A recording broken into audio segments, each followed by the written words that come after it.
Alors, eh bien, bonjour à tous. Donc, la problématique que j'avais choisi d'aborder avec vous aujourd'hui, justement, c'était sous un angle professionnel et opérationnel. Qu'est-ce qu'on fait une fois qu'on a un édifice type usine labellisé, protégé ou préservé dans son territoire et que le territoire entre en mutation? Donc, cette usine, cette chaufferie centrale, en fait, donc, elle a un contexte très particulier, donc qui a été très bien étudié en 2011 par Gabriel Benalloul, qui est là aujourd'hui. Donc, c'est assez amusant qu'on se retrouve déjà avec deux communications grassoises et avec Gabriel. Gabriel, en fait, avait fait le. Donc, c'est là où normalement je vous lisais mes notes, mais comme je les ai pas, je vais vous mettre une image. Il avait fait toute une étude en fait pour expliquer comment on se retrouve au début des années 60 à Grasse avec cette volonté de créer une chaufferie centralisée. Alors c'est un contexte très spécifique. Il vous a parlé ce matin de l'industrie de la parfumerie, donc comme ça il a déjà fait l'introduction. Effectivement, comme tu l'as dit Géraud, on se retrouve là dans la nécessité d'une chaufferie pour, non pas pour produire le parfum en lui-même, mais pour produire la vapeur d'eau, cette vapeur à très très haute température qui est indispensable en fait à l'extraction des essences florales. Donc c'est sûr que quand on n'est pas familier de ça, ça peut sembler étonnant. Mais ce qui est extrêmement intéressant, c'est que dans le contexte économique de l'époque, vous voyez, à l'époque, on ne parlait pas de coprojet, de coopérative, etc. Mais l'idée y était déjà. Plusieurs usines et grandes familles en fait, de parfumeurs qui étaient implantées. Donc là, le plan, ça ne ressort pas très nettement, mais le plan que Gabriel avait trouvé aux archives municipales liste en fait, je ne sais pas si vous voyez la souris, voilà, liste en fait les différentes usines qui existent déjà, donc Chiris dont on a parlé ce matin notamment, mais il y en avait plusieurs autres. Donc vous les voyez ici, donc Bertrand, Lautier, etc. Donc ils sont répartis en fait. Donc ce que le plan ne montre pas, c'est que grâce à une topographie extrêmement forte, donc les différentes usines implantées se rendent compte à cette époque-là qu'elles dépensent toutes énormément de temps et d'argent pour investir dans des appareils et produire une quantité de vapeur importante, que la demande augmente. Et il y a cette idée en fait de mise en commun, de mutualisation des moyens. Et donc le site qui est choisi, et sur lequel moi je travaille aujourd'hui d'un point de vue patrimonial, c'est le site là qui va être entouré sur le plan, qui est donc à proximité de la gare SNCF. Donc entre Gabriel et moi, je pense que vous allez connaître le plan de Grasse par cœur d'ici ce soir. Et ce qui est assez extraordinaire et ce qui fait que moi je me suis intéressée à ce projet depuis longtemps, c'est qu'on a sur ce projet la collaboration de deux personnalités assez incroyables qui sont André Bruyère, donc qui est à droite sur l'image, et Jean Prouvé à gauche. Et pourquoi ça m'a intéressée à l'époque, c'est qu'à l'époque où il y a eu tout ce travail patrimonial qui a été amorcé autour de cette ancienne usine, je travaillais à une monographie d'André Bruyère, et comme je travaillais avec le ministère de la Culture, ils m'ont dit tiens, est-ce que tu voudrais nous aider sur ce dossier, parce qu'à part le travail de Gabriel, personne n'a jamais étudié cet édifice et on voudrait trouver des outils pour le protéger. Donc, ce qui fait qu'entre cette usine et moi, c'est une longue histoire et que j'avais envie de vous en parler aujourd'hui.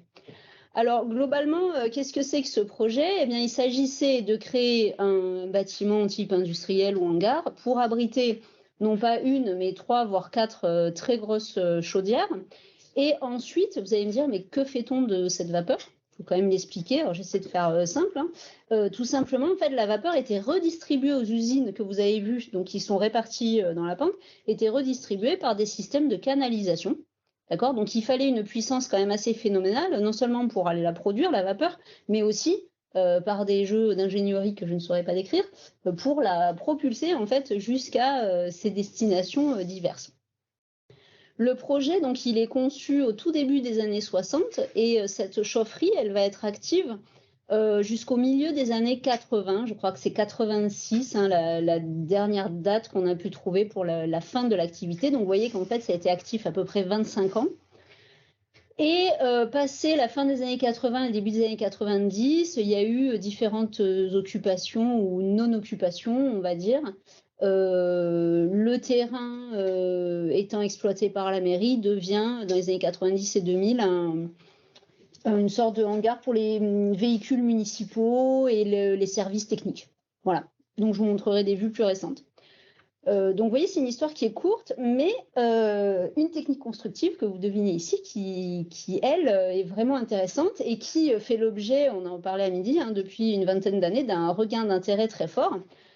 Donc c'est vrai que quand les services de la ville ont remis à l'honneur l'intérêt patrimonial de cette chaufferie, sachant qu'on est sur un foncier, le terrain complet, je vais vous montrer des vues après, fait quand même 1,5 hectare, très bien situé, avec une pression foncière dans les Alpes-Maritimes qui est forte, il y avait potentiellement un enjeu de démolition pure et simple. Hein. C'est un tas de tôles, ça nous encombre, on rase et puis on fait une opération immobilière rentable à la place. Voilà. Donc, les photos d'époque sont à couper le souffle. Elles sont dans le fonds André Bruyère. Bon, c'est le fonds 407 IFA, donc aux archives d'architecture du XXe siècle. Sauf que, en fait, dans le fonds André Bruyère, on a très peu de détails sur le rôle de Bruyère et celui de Prouvé. Donc ça, c'est quelque chose qui devrait encore être défini. Dans toutes les sources que j'ai pu consulter de Bruyère, on a surtout de très belles photos. Il travaillait souvent avec un photographe qui s'appelle Clovis Prévost, qui faisait des photos vraiment remarquables. Et en fait, ce qu'on sait par contre, c'est que Prouvé et Bruyère étaient très amis, ils étaient très proches, ils ont souvent eu envie de travailler ensemble, mais ça ne s'est pas concrétisé. Et donc, dans le livre Pourquoi des architectes, qui a été publié par André Bruyère en 1968, la chaufferie y figure. Et il dit qu'il a enfin eu l'occasion de faire un vrai projet avec Prouvé. Donc la répartition des rôles n'est pas précisée. À ce jour, on n'a pas vraiment d'éléments. À Grasse, depuis quelques années, vu que Prouvé est devenu une superstar, ils disent c'est la chaufferie Prouvé. Bruyère a disparu de l'équation. Donc moi, bien sûr, je m'empresse à chaque réunion et chaque document de faire rajouter son nom. Ce qu'on suppose, c'est qu'en fait, c'est une collaboration probablement par des contacts établis par André Bruyère, qui avait beaucoup de contacts dans la région et qui a sûrement pu être au bon endroit au bon moment. Mais évidemment, quand on voit la structure et les éléments employés, bon, la signature Prouvée est assez indéniable. Ça, c'est des exemples de photos du fond, donc qui donnent envie, qui posent question avec toute cette mécanique et cette ingénierie. Et comme vous le voyez sur les photos, on a en fait une façade principale qui est au nord, qui est cette façade avec ces sortes de tôles ondulées. Et donc ces tôles ondulées, nous dit Bruyère dans son ouvrage Pourquoi des architectes, il nous dit qu'en fait c'est une sorte de grille de ventilation, mais traduite à l'échelle d'un mur rideau. C'est-à-dire qu'en fait, au lieu de créer des murs pleins et de faire des grosses sorties de ventilation à des endroits, ils ont travaillé donc en ondulant légèrement ces tôles, on verra sur une ou deux photos tout à l'heure, le fait que le bâtiment soit quelque part poreux et respirant sur une de ces façades, donc au nord, et les autres façades sont en structure métallique et remplies de panneaux en fibrociment, ce qui nous réjouit aujourd'hui, comme on s'en doute, pour la réhabilitation patrimoniale. Donc ça, c'est ce que je vous disais, c'est qu'est-ce qui se passe donc à la période où l'usine ferme. Donc ça, c'est une photo des services de l'inventaire de 2011. Donc en fait, on a la structure que vous devinez. Donc par rapport à la photo que vous avez sous les yeux, sur la droite, c'est la fameuse façade nord avec donc ces tôles ondulées et quelques grandes ouvertures verticales pour faire passer les machines, les camions, etc. Et les autres façades, donc elles sont remplies de fibrociment. Et la toiture, sur les vues anciennes et les relevés anciens, on voit qu'il y avait comme une sorte de damier en fait entre des panneaux type polypropylène transparent qui alternaient avec le fibro. Et aujourd'hui, on a très peu en fait de panneaux translucides et une majorité de panneaux pleins. Voilà ce qu'on peut vous dire. Et sinon, évidemment, bon, j'insiste pas, mais la particularité, la signature, ce sont ces grandes équerres métalliques qui permettaient une portée totale sans aucun point de support. Donc ça avait l'intérêt, vu la machinerie de l'époque, et qui faisait que ce bâtiment a muté ensuite, même si c'était une sorte de hangar, peu importe, il a été réutilisé parce qu'il avait cette facilité. Pour vous donner un ordre d'idée, on est sur du 9 mètres de hauteur sous plafond. Donc en plus, on avait la possibilité techniquement d'avoir des systèmes de ponts, etc. Voilà. Donc, on se retrouve avec ce site qui avait originalement, je ne sais pas si vous l'avez vu sur les premières photos, mais qui avait à l'origine des chaudières, 3 très grosses cheminées métalliques qui disparaissent au fil du temps et sont remplacées par une unique cheminée en béton qui fait quand même 70 mètres de hauteur. Donc, il y a un véritable phare dans la ville. C'est que malgré la très forte déclivité, vous percevez la cheminée, que vous soyez vraiment tout en contrebas de Grasse dans le quartier de la Gare, qui est à proximité, ou de certains endroits plus proches du centre-ville. Donc, je passe rapidement. Après, j'aurai plaisir à échanger avec vous si vous voulez, mais j'essaie vraiment de ne pas être trop bavarde pour le temps. Donc voilà différentes vues d'un état récent, donc qui vous donne un ordre d'idée de ce que nous, on a découvert donc autour de 2011 et de l'étude de Gabriel. Et la question, c'est qu'est-ce qu'on fait avec ça? Parce que comme je vous dis, il y a une pression foncière, il y a différentes hypothèses, mais aucune ne tient la route. Et depuis plus de 10 ans, il y avait quand même des velléités de trouver une occupation, une utilité, un projet. Et surtout, peu de temps après l'étude qu'a réalisée Gabriel, il y a eu des premières démolitions effectuées sur la même parcelle, pas sur ma chère petite usine, parce que je serais allée m'enchaîner, vous vous en doutez bien, mais sur le reste du site. Alors là, je vous ai trouvé 2 vues aériennes, c'est pas hyper parlant, mais j'ai pas de document précis sur la démolition qui vous montre, c'est pas exactement le même angle, mais vous vous y retrouvez. Je vous montrer avec la souris. Donc ça, c'était l'état 2010, donc avec en fait la halle dont moi je m'occupe particulièrement, elle est ici, mais là on avait toute une série de bâtiments qui étaient des usines d'un entrepreneur grassois qui s'appelait Covy. Et dans les années 2010, on a des premières démolitions. Donc vous reconnaissez là les bâtiments d'angle qui font un T, qui sont ici. Vous voyez sur un truc. Mais là, vous voyez bien qu'à la place de tout cet ensemble, on a un grand vide maintenant.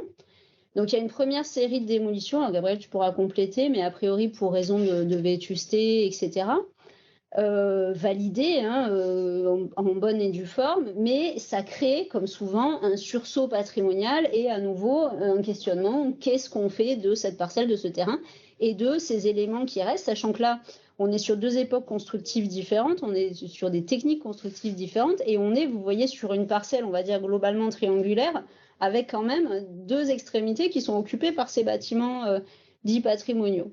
Alors là, ce qui a été intéressant, c'est qu'au moment de ce sursaut patrimonial, on a organisé, donc quand je dis on, moi à l'époque j'étais moitié DRAC, moitié école d'architecture de Marseille, bon ça tombe bien parce que c'était les 2 qui ont travaillé ensemble, donc voilà, avec le service Ville et Pays d'Art et d'Histoire de la ville de Grasse, un travail avec des étudiants qui a été vraiment passionnant, où on leur a laissé carte blanche. À l'époque, la mairie avait l'idée de créer une structure culturelle, de préférence un théâtre, parce que ça manquait à son offre locale. Entre parenthèses, ça a été évacué assez vite, un éventuel projet de musée, par exemple, puisqu'il y a déjà un musée de la parfumerie à Grasse et il y a déjà des structures sur le sujet plus près du centre-ville. Donc on était plutôt sur une offre de complément culturel à ce que la ville avait déjà. Et donc nous, on a fait travailler les étudiants, non pas pour leur dire faites-nous le plus beau projet de théâtre et il va être construit demain, pas du tout, c'est pas comme ça qu'on travaille avec les étudiants en archi, mais plutôt, ça c'est un super terrain de jeu. Si aujourd'hui vous étiez architecte, que vous aviez ce terrain avec ces contraintes réelles, qu'est-ce que vous feriez? Et là, ça a donné des choses très sympathiques, donc je passe rapidement, encore une fois on pourra en rediscuter. Donc c'était en 2014, vous voyez, après 10 ans.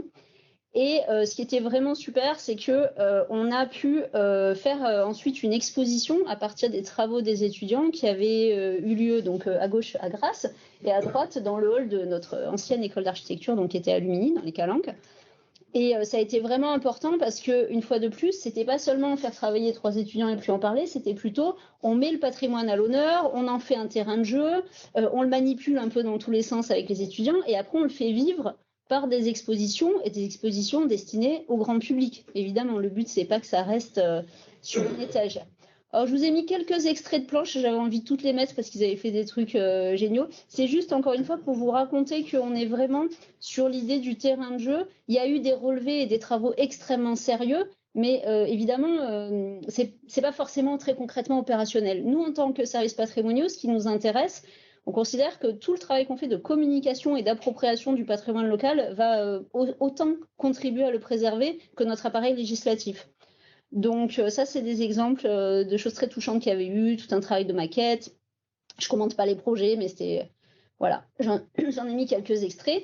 Et ce qui était assez passionnant, c'était le traitement de cette fameuse chaufferie, où les étudiants ont très vite compris que c'était avant tout une structure, qui d'autant plus, comme on le voyait sur les premiers croquis interprétatifs, je suis désolée, j'ai l'impression que ça sera un peu flou sur la partie droite, ils ont très bien compris que non seulement c'était une structure, mais surtout c'était un jeu de mécano et que quelque part, une alternative serait éventuellement la déconstruction, reconstruction, voire l'évidement, ce qu'on voit là, pour un travail en transparence.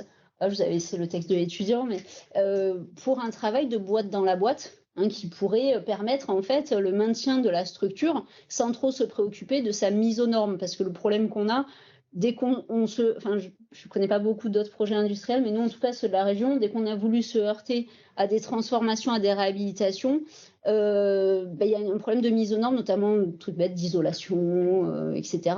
Si vous travaillez sur la boîte dans la boîte, vous intégrez toute la tripaille dans les épaisseurs, etc. Et vous ne touchez pas en fait à la structure. Y compris aujourd'hui, on se pose la question pour des questions des matériaux qui ont été utilisés. Alors, j'avance un petit peu rapidement sur ma chronologie. À ce moment-là, vu l'intérêt, vu, comme je disais, la sensibilisation avec ce travail, notamment avec des étudiants, parce que nous, ce qu'on fait aussi, c'est qu'on fait en sorte après que ce soit relayé dans la presse, ça fait un émoi local. Les mandats municipaux peuvent se succéder, mais quand il y a eu un intérêt, ça nous aide à garder le lien. Voilà. Et donc, on a entrepris un travail donc, de labellisation. Donc, c'est pour ça que moi, j'avais rédigé à l'époque la notice pour cet ensemble, au titre du label Architecture contemporaine remarquable. Donc, ce label a été attribué fin 2017. Donc, vous voyez, c'est très long, ce temps patrimonial, et pour nous, le temps administratif ne va jamais assez vite. Fin 2017, on attribue le label au nom de ces critères que je vous ai mis à l'écran, parce qu'en fait, le label Architecture contemporaine remarquable, contrairement à son prédécesseur, on nous demande de plus insister sur les critères qui ont présidé à son attribution. Pourquoi? Je vous dis en un mot. C'est parce que, comme le label permet l'évolution, la mutation, la transformation des édifices qui sont labellisés, il faut savoir sur quoi on va tenir et en gros sur quoi on est prêt à faire des concessions. D'accord? Tout ça, je dis on, c'est l'administration, ministère de la Culture, mais c'est aussi le service des architectes des bâtiments de France, les services municipaux qui vont donner les autorisations, etc. C'est tout un appareil de personnes qui vont œuvrer à permettre à ce patrimoine-là. Donc c'est, si vous voulez, un niveau de protection qui est moins élevé que le niveau monument historique, qui accorde plus de souplesse, mais il faut quand même qu'on ait des arguments et des points sur lesquels, voilà. Donc, dans les arguments, la singularité de l'œuvre et le caractère unique de la réalisation, c'est par exemple un argument qui nous a beaucoup aidé depuis 2017 à tenir sur ce bâtiment, parce qu'on considère que ni dans l'œuvre de Bruyère, ni dans l'œuvre de Prouvé, on a un strict équivalent, et que donc ce projet-là, très spécifique sur un territoire, une commande et une technique constructive, c'est un unicum. Et donc à ce titre, même si, je répète, on n'exclut pas la possibilité du démontage-remontage, en tout cas, il mérite d'être préservé en tant que tel. Alors que sur les séries, on parlait de tout ce qui était maisons, pavillons démontables qui ont été produits en plus grande série, on aurait pu dire, même si ce n'est pas le cas aujourd'hui, on aurait pu dire éventuellement, bon, il y en a eu 200 de faits s'il en manque un. Là, ce n'est pas notre cas. Donc il y avait le caractère innovant, la notoriété, donc on citait le fait que ce soit publié notamment dans le livre de Bruyère, que ce soit dans son inventaire, etc. Notoriété des 2 maîtres d'œuvre, ça, voilà. Qualité de la mise en œuvre et jalon important de l'histoire de la parfumerie grassoise, ça, on l'avait ajouté, c'est pas dans une liste de critères officiels, mais c'est un critère qu'on avait ajouté nous-mêmes en disant, et là encore, grâce au travail des services grassois, en disant, mais en fait, l'histoire de l'industrie des parfums ne s'arrête pas au tout début du XXe et se poursuit dans le courant du XXe. Il y avait quelque chose d'important aussi à ce sujet qui était un peu de l'ordre d'une sorte de psychologie ou de légende urbaine, qui était que malheureusement la création de cette chaufferie a coïncidé avec un petit peu le déclin de beaucoup de grandes familles et d'industriels du parfum grassois. Et il y avait une sorte un petit peu d'association, j'ai l'impression, au niveau local, de l'époque où la chaufferie s'est construite et puis l'époque où l'industrie a périclité. Et où certaines des usines, parce qu'au début c'est 9 usines qui se regroupent, et puis entre les années 60 et 86, je crois qu'à la fin il n'y en a plus que 2, il me semble, ou 3 qui sont opérationnels. Donc il y avait une sorte d'association, comme s'il y avait un lien de cause à effet qui n'existe pas en réalité à part le contexte économique, mais qui nécessitait aussi au niveau local qu'on fasse un travail de communication positive. Vous allez dire, elle n'est pas chargée de protection, elle est chargée de com, mais c'est un peu pareil en réalité. Alors, ça, je suis toujours attentive au temps, voilà. Je voulais vous montrer, ce matin, Gabriel disait, oui, on se pose des questions pour certains patrimoines, s'ils risquent d'être détruits. Ça, c'est un outil qu'on utilise nous au quotidien, qui s'appelle l'Atlas des patrimoines. Je le cite parce que c'est un outil développé par le ministère, qui est gratuit, accessible à tous en ligne, mais qu'à peu près personne n'utilise. Donc, tant qu'à faire, c'est vos impôts qui l'ont payé, je vous le mets à disposition. Alors, cet atlas, c'est un outil très simple qui vous permet, en rentrant une simple adresse, de connaître l'état des protections qui s'appliquent sur le lieu où vous vivez, où vous vous intéressez, ou pour les architectes, où ils veulent intervenir. Ça, c'est grâce. En fait, chaque cercle rouge, c'est un périmètre de protection des monuments historiques. En fait, grâce, il y a tellement de monuments historiques au mètre carré que c'est un peu comme si vous faisiez ça à Paris. Qu'en fait, on a une espèce de masse rouge, on a l'impression que c'est une éruption nucléaire. Et le cercle au centre, enfin la sorte de forme au centre, c'est en fait ce qu'on appelle un site patrimonial remarquable, c'est-à-dire que de tous ces périmètres, on a défini un site dans lequel, en gros, il y a le Saint Graal, quoi, la crème de la crème du patrimoine, et où là, on travaille carrément à l'échelle d'un quartier avec une sorte, si vous voulez, comme un règlement d'urbanisme spécialisé pour cette zone. Donc la chaufferie, elle est là, elle est complètement dans un périmètre dans lequel, que ce soit la mairie, l'architecte des bâtiments de France ou nous, DRAC, on a tous les projecteurs braqués. Donc, l'inquiétude, c'était pas qu'il se passe quelque chose sans qu'on en soit informé, puisque d'un strict point de vue réglementaire, on l'est. C'était plus d'un point de vue concret, économique, réel. Maintenant, on n'est plus dans le projet étudiant. Que va-t-il se passer et que ce site va-t-il devenir? Dans le sens où le patrimoine, bon là, c'était occupé comme un hangar, mais on va dire presque comme s'il était inoccupé. Il s'abîme vite. Cette construction, c'est une construction technique, vous l'avez vu, à part la structure qui est extrêmement solide, ce sont des panneaux de remplissage sur une armature métallique. Donc, il se pose la question de l'avenir. J'arrive à ma conclusion. C'est pour ça que j'avais envie d'en parler aujourd'hui. Nous sommes dans une actualité qui est celle, en fait, d'un appel à manifestation d'intérêt qui a été lancé par la ville de Grasse dans le cadre notamment des financements nationaux qui s'appellent Action Cœur de Ville, dont vous avez sûrement entendu parler, et qui vise à développer des projets innovants et redynamisants pour des centres-villes. Et on peut dire que la ville de Grasse fait partie des villes qui avaient énormément besoin qu'on travaille sur son centre. Donc là, on a eu, il y a un an, quasiment jour pour jour, l'inauguration d'une médiathèque assez extraordinaire qui fait vraiment un poumon culturel dans la ville. Et sur cette belle lancée, on a donc un appel à manifestation d'intérêt pour 2 îlots, donc, qui sont intitulés, là sur le document que vous voyez à droite, l'îlot Niel et l'îlot Covy Prouvé. Donc l'îlot Niel est en hypercentre dans le secteur patrimonial, donc c'est moins mes objets, on va dire. Par contre, l'îlot Covy Prouvé, c'est ce fameux grand îlot que je vous montrais tout à l'heure, avec donc l'usine Covy et ses hangars. Donc c'est le site qui a été en partie détruit déjà, il y a une dizaine d'années, et la chaufferie Prouvé, pour laquelle je rappelle à chaque fois, et André Bruyère, mais Prouvé c'est plus vendeur. Donc un appel à manifestation d'intérêt qui a une particularité, c'est qu'il n'y a pas de programme imposé. Donc moi, j'ai été très surprise quand le programme a été lancé, parce que j'ai dit comment des groupements vont-ils s'emparer d'un site comme ça complexe, qui a une utilisation sur plus d'un siècle, qui est entre la gare et le centre-ville, mais avec une déclivité très forte, donc avec des gros problèmes quand même d'accès, de stationnement. Surtout si on ne donne pas un minimum de pistes. Mais c'était une volonté municipale. Pourquoi? Parce qu'en fait, cet appel à manifestation d'intérêt dans le cadre du programme Action Cœur de Ville, je pense qu'ils ont aussi un label Petite Ville de demain. L'idée, c'est que la municipalité pourra céder, dans des conditions prédéterminées, mais céder au groupement qui emporte le projet, le terrain.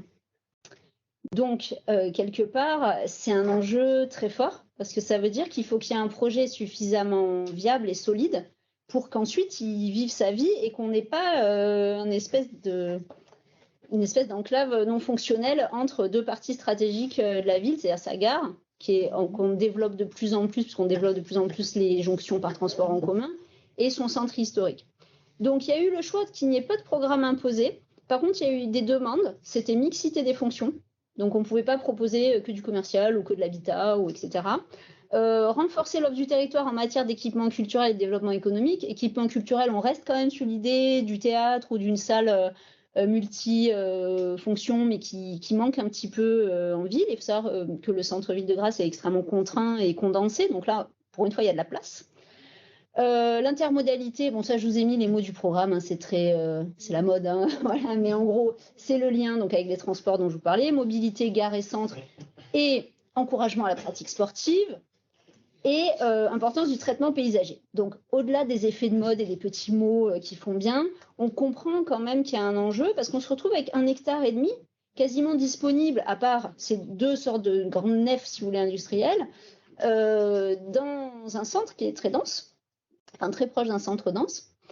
Et du coup, on a la chance d'être associé aux auditions des candidats. Alors, vous brûlez d'impatience, mais je ne peux pas encore vous dire trop de détails parce qu'on est en process de concours public. Hein.